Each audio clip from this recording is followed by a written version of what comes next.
As major American museums re-examine their collections to ensure diversity and inclusion, there's a growing realization that they need more art by people with disabilities. Special correspondent Jared Bowen of GBH in Boston takes us to a Massachusetts organization that's been celebrating that work for half a century. Around 8:30 every weekday morning, artists begin arriving at Vinfen's Gateway Arts in Brookline, Massachusetts, heading upstairs to studios where they paint, weave textiles, or mold ceramics. This is their job. Every day I make all kinds of artwork, including this embroidery of my house I used to live in. Mimi Clark has worked at Gateway Arts for 6 years. A ready supply of colorful threads at her fingertips, she's honed her skills in both fiber arts and puppetry, where she's developed a series called The Bernie and Tulip Monster Show.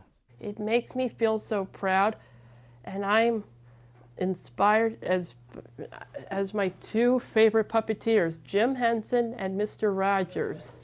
One of the nation's oldest institutions of its kind, Vinfen's Gateway Arts recently celebrated its 50th anniversary. It was founded in the 1970s when state-run institutions for people with disabilities were shuttered. Gateway opened to fill the vacuum, creating a space for people to either grow their artistic talent or tap into latent skills they didn't even know they had. We have people with Down syndrome, people in the spectrum. We have head injury, people who are blind, legally deaf. We have people with psychiatric diagnosis. Who, when they begin work at Gateway, collaborate with facilitators who coach, coax, and encourage their artistic endeavors. Bill Thibodeau is the artistic director. These people wouldn't have as much chance to get out into the art world on their own. It's hard enough for people graduating from art school to do that as well.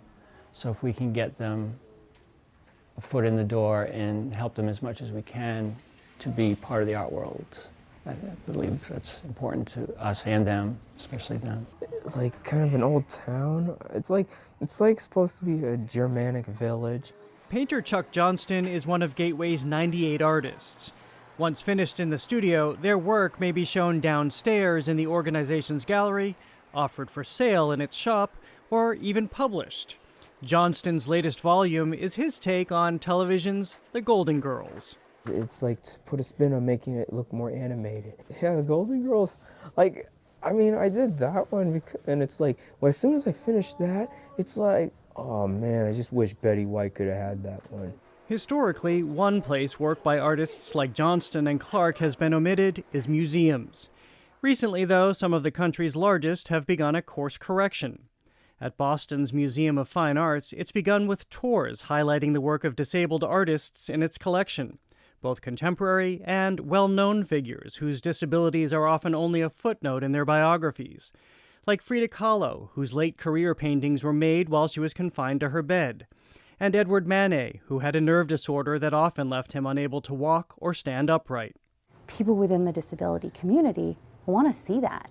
They want to see that people like them are creating art and that art is valuable. Jessica Doonan is the manager of accessibility at the Museum of Fine Arts Boston. She says it's imperative that museums become more expansive in collecting contemporary artists with disabilities as well. Last October, San Francisco's Museum of Modern Art acquired some 150 works of art by artists with developmental disabilities from 3 West Coast organizations with missions like Gateways.